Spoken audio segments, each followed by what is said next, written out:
My name's Brian Cavanaugh. I came down here in 2001 from Connecticut. Came down, kind of recruited myself to play some baseball down here, and I sent the coaches a stats and letter and all that stuff, and they're like, "This is great, but we're not coming to see you. So come down for a camp, and we'll check you out." And so that's what I ended up doing. And it was in the middle of football season, so on the way home from the camp, I got offered a scholarship and didn't even see the campus. Took a chance, said yes, and never regretted it. It was part of my plan to be here. And after finishing up baseball here, played a little bit of minor league ball out in Oregon and Indiana. But upon coming back here, quickly into my final internship, I got offered a job with baseball. So did that for 5 years. Saw it as a segue to possibly coaching, but quickly realized that wasn't the lifestyle I wanted to lead. An opportunity came my way through academia across the street. The Department of Health Education contacted me, said we got some part-time help needed, and I jumped at the opportunity and fell in love with teaching. I have both 2 degrees in teaching, so I've always wanted to be a teacher. That's in my blood. But I belong in the classroom, particularly at the college level. So it was a great opportunity for me. I applied for the job, got it, and I've been here since I started teaching in fall 2011. I've been here since. I grew up in the church. Uncle is a priest. He's the Catholic campus minister.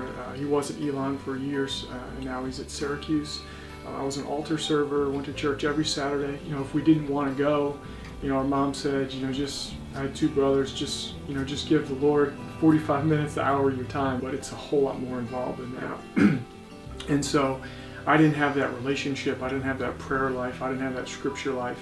I came down here for baseball, and the football and baseball team at the time had a chaplain by the name of Chuck Young. He runs Sportworks Ministry, and you want to talk about an influential character in my life. So I didn't utilize him as much as I would have liked looking back, of course, now. So he had weekly Bible studies at his house, and he fed us, and so I'd come and go, but I wasn't a regular. And then that was the first real challenge, to really convict you, to acknowledge your sins and kind of turn outward and really start that relationship with the Lord. Well, I was in that sense, the best way to put it, I guess, is I was lukewarm. I wanted it, but I wasn't all in, right? So after I got done playing, I started as the director of operations, and that's when things started to get really hectic, really busy for me. It was I'm trying to do this. I'm trying to live my life the best, and it's just something's not there. Something's missing. I ended up going into the office. This was a Monday early, and I just kind of was just not there. And the head coach walks in, and he's a real tough guy. And he walks in, and he looks at me, he's like, "Yeah, what's up, man? Something's not right." And I'm like, "No, I'm good, man, I'm good." He's like, "No, something's not right. Come talk to me." And our offices were right across the hall. Gosh dang, by the time I got to the other side of the hall, you could have filled a bucket of tears. I mean, everything was just coming out. And he was awesome. He was phenomenal. And I just opened up with some of the things that I was going through, and he put things into perspective for me, that not everyone is like you, with your type of intensity, with your type of energy, with your type of urgency. So yeah, I'm checking that box. I'm feeling good about myself, but it wasn't a full commitment. So I called my uncle, and I said, "Man, I'm ready." I said, I'm ready to turn it over, right? Turn my life over. I'm ready to shift my gears. I'm ready to give him the wheel, because I feel like I'm inadequate doing it by myself, and I'm killing myself over here. So he says, "Look at your schedule, and let's set up a time." And I look at the schedule, and there's no such thing as coincidence, right? Divine intervention. We're playing at Elon the next day. He's the Catholic campus minister at Elon. Yeah. During the game, I didn't even watch it.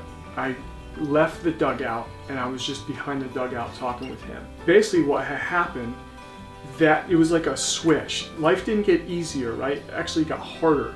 But what happened is all those kind of, I have those blinders on, if you will, and when you give up your sense of self, I'm gonna do this by myself, and you take those blinders off, there's a lot of people that are around you that have been there and that would love to step in, would love to help you out, and are phenomenal resources for you. And I just took advantage. So they became a whole lot more apparent.